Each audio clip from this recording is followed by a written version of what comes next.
Namaste, welcome to Edu9 Career Guidance, Josh Innovations Private Limited, Edu9 Overseas Consultancy. ఈ వీడియోలో మనం government Siddhartha medical college గురించి అయితే తెలుసుకుందామండి.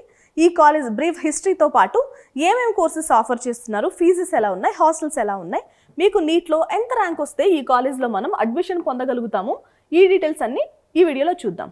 ఓకే, మనకి ఈ కాలేజ్ వచ్చేసి 1980లో అయితే ఎస్టాబ్లిష్ చేయడం జరిగింది under Siddhartha academy of general and technical education ద్వారా అయితే మనకి విజయవాడ మీ అందరికీ తెలుసు ఆంధ్రప్రదేశ్లో ఉంది. సో విజయవాడ ప్రాంతంలో ఈ కాలేజ్ని ఎస్టాబ్లిష్ చేయడం జరిగింది. ఇక అసలు ఏంటి ఆబ్జెక్టివ్ ఏంటి కాలేజ్ది అంటే growing demand for medical education in Andhra Pradesh. So ఏదైతే డిమాండ్ అనేది పెరుగుతూ ఉందో, చాలామంది మెడిసిన్ చేయాలి అంటే చాలా భయపడేవారు, పెద్ద పెద్ద బుక్స్ చదవాలి అని అదొక భయం, అయితే ఎక్కువ ఫీజులు చేయాలనేది అదొక భయం. సో కానీ రీసెంట్ డేస్లో అయితే డాక్టర్ చదవడం చాలా విపరీతంగా పెరిగింది కదా. సో ఆ డిమాండ్ ఏదైతే ఉందో దాన్ని ఫుల్ఫిల్ చేయడం అనేది వీళ్ళ ఆబ్జెక్టివ్గా చెప్తున్నారు. రైట్, ఇక ఈ కాలేజ్ ఇనీషియల్గా వచ్చేసి నాగార్జున యూనివర్సిటీ అఫిలియేషన్లో అయితే ఉండేదండి. బట్ ఇప్పుడు doctor NTR university of health sciences అండర్లో అయితే ఉంది. 1986 ఎస్టాబ్లిష్ చేసిన తర్వాత 6 సంవత్సరాలకి గవర్నమెంట్ ఆఫ్ ఆంధ్రప్రదేశ్ టేకెన్ చేసింది. సో ఇప్పుడు ఇది గవర్నమెంట్ మెడికల్ కాలేజ్.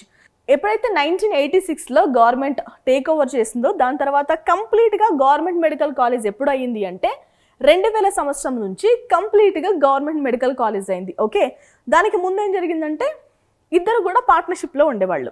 రైట్, ఇక నేషనల్ మెడికల్ కమిషన్ NMC ద్వారా అయితే గుర్తింపు పొందింది. ఓకే, రైట్, ఇక హాస్పిటల్ ఉందా దీనికి అంటే గవర్నమెంట్ జనరల్ హాస్పిటల్ అయితే ఉందండి. విజయవాడలో ఏదైతే హాస్పిటల్ ఉందో దానికి టీచింగ్ హాస్పిటల్గా వర్క్ చేస్తుంది. మీ అందరికీ తెలుసు టీచింగ్ హాస్పిటల్ అనేది మస్ట్ అండ్ షుడ్గా ఉండాలి. సో ఇనిషియల్గా మనకి ప్రైవేట్ అయినా గవర్నమెంట్ అయినా 300 బెడ్స్ ఉంటే వాటికి పర్మిషన్స్ ఇస్తారు. ఒక మెడికల్ కాలేజ్కి పర్మిషన్ కావాలి అంటే మస్ట్ అండ్ షుడ్గా ఒక టీచింగ్ హాస్పిటల్ అయితే ఉండాలి. రైట్, ఇక మీరు MBBS స్టూడెంట్ అవ్వాలంటే, మీరు డాక్టర్ అవ్వాలంటే, మీకు MBBSలో అడ్మిషన్కి సీట్ రావాలంటే బేసిక్ క్రైటీరియా ఏం మీట్ అవ్వాలి? మీ వయసు 17 సంవత్సరాలు నిండి ఉండాలి. ఎప్పటికీ 31 డిసెంబర్ 2025కి అయితే మీరు 17 సంవత్సరాలు కంప్లీట్ చేయాలి. అండ్ మీరు ఇంటర్మీడియట్ చదవాల్సిన అవసరం ఉంటుందండి. లేదు అంటే ఈక్వాలెంట్ ఎగ్జామినేషన్లో కూడా పాస్ అవ్వచ్చు. ఫిజిక్స్, కెమిస్ట్రీ, బయాలజీ, లేదు అంటే బయోటెక్నాలజీ అండ్ ఇంగ్లీష్ సబ్జెక్ట్స్లో అయితే మనం పాస్ అవ్వాలి. ఓసీ విద్యార్థులు అయితే కనుక 50% అంతకంటే తక్కువ అయితే రావద్దు. ఇక బీసీ వాళ్ళైతే కనుక 40% కంటే తక్కువ రావద్దు. SC, ST, BC వాళ్ళైతే 40% కంటే తక్కువ రాకూడదు. ఓకే, ఇక వీటన్నిటికంటే ముఖ్యమైన పాయింట్ ఏంటంటే ఇది, మీరు మస్ట్ అండ్ షుడ్గా నీట్ UG అనేది క్వాలిఫై అవ్వాలి. ఓకే, ఎందుకంటే రీసెంట్ డేస్లో మీరు నీట్ ఎగ్జామ్ రాయకపోయినా అడ్మిషన్ ఇస్తామంటున్నారట ఏపీలో. మీకు అఫీషియల్ వెబ్సైట్ చెక్ చేస్తే తెలుస్తుంది. అఫీషియల్ వెబ్సైట్లో మనకి కొన్ని నోటీసులు కూడా పెడుతూ ఉంటారు. సో రిజిస్ట్రేషన్ అయినప్పటి నుంచి ఎగ్జామ్కి కౌన్సిలింగ్ పూర్తయి మీరు కాలేజ్కి వెళ్ళేంత వరకు మన అఫీషియల్ వెబ్సైట్ని అయితే చెక్ చేసుకుంటూ ఉండాలి. మీ దగ్గర డబ్బులు కట్టించుకుంటున్నారట, నీట్ రాయకపోయినా సీట్ ఇప్పిస్తామని, ఇలాంటివి ఏం నమ్మకండి. ఓకేనా. అండ్ సిద్ధార్థ మెడికల్ కాలేజ్ మనకి విజయవాడలో ఉంది కదా. ఈ కాలేజ్ ఇంటేక్ ఎంత అంటే 175 సీట్లు. సో ఆల్ ఇండియా కోటా వచ్చేసి 15% కదా, 26 సీట్లు. ఇక స్టేట్ కోటా వచ్చేసి 149 సీట్లు. ఓకేనా. రైట్, ఇక ఫర్దర్ డీటెయిల్స్ చూద్దామండి. మనకి హాస్టల్ ఫెసిలిటీస్ ఉన్నాయా? హాస్టల్ ఫెసిలిటీస్ ఉన్నాయి. రైట్, ఇక సెపరేట్ హాస్టల్స్ అయితే ఉన్నాయండి అబ్బాయిలకి అమ్మాయిలకి.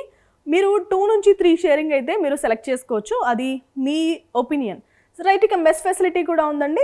సౌత్ ఇండియన్ ఫుడ్ అయితే అవైలబుల్గా ఉంది విజయవాడ కాబట్టి. 24/7 అయితే సెక్యూరిటీ ప్రొవైడ్ చేస్తున్నారు. స్టడీ రూమ్స్ ఉన్నాయి. కామన్ రీక్రియేషన్ ఏరియాస్ అయితే ప్రొవైడ్ చేస్తున్నారు. ఓకేనా. ఇక హాస్టల్ ఫీజు గురించి మాట్లాడాలంటే అప్రాక్సిమేట్గా చెప్తున్నాను, మీకు సంవత్సరానికి 3,500 అయితే అవుతుందండి.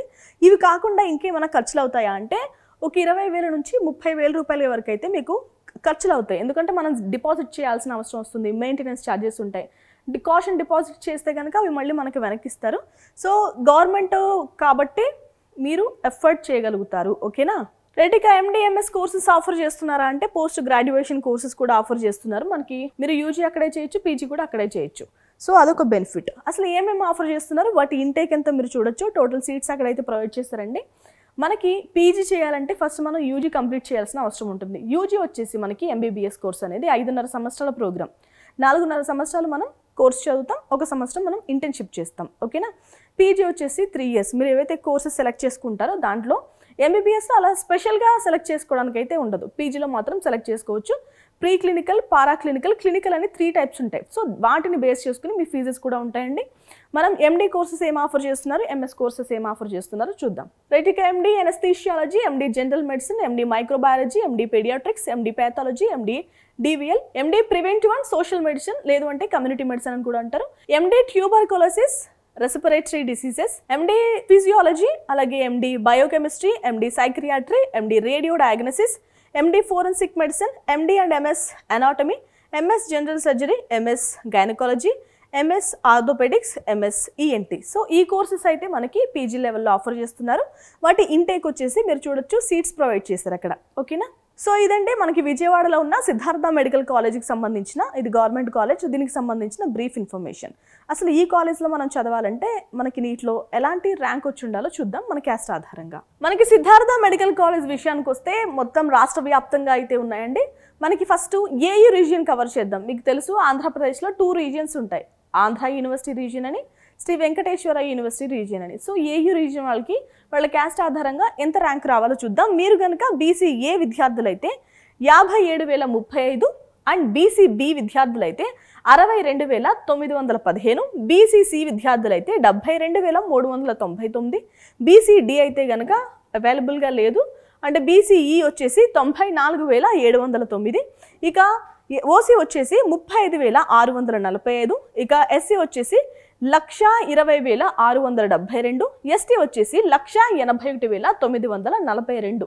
ఇక శ్రీ వెంకటేశ్వర యూనివర్సిటీ రీజన్ అయితే కనుక మీరు బీసీఏ విద్యార్థులైతే 74,852 లోపు రావాలి, ఇక బీసీబీ అయితే 66,172 లోపు రావాలండి ర్యాంకు, ఇక బీసీడీ అయితే 65,683, బీసీ అయితే 1,03,37 లోపు, ఈడబ్ల్యూఎస్ కేటగిరీ అయితే 51,540 లోపు అయితే రావాలి ర్యాంకు, ఇక ఓసీ అయితే 46,953 లోపు, ఎస్సీ అయితే 1,32,228 లోపు, ఎస్టీ అయితే 2,10,354 లోపు అయితే ర్యాంక్ రావాలి. ఓకేనా?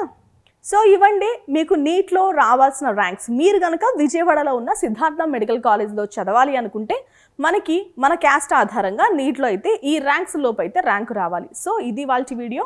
మరొక కాలేజ్తో మళ్ళీ కలుద్దామండి. నమస్తే.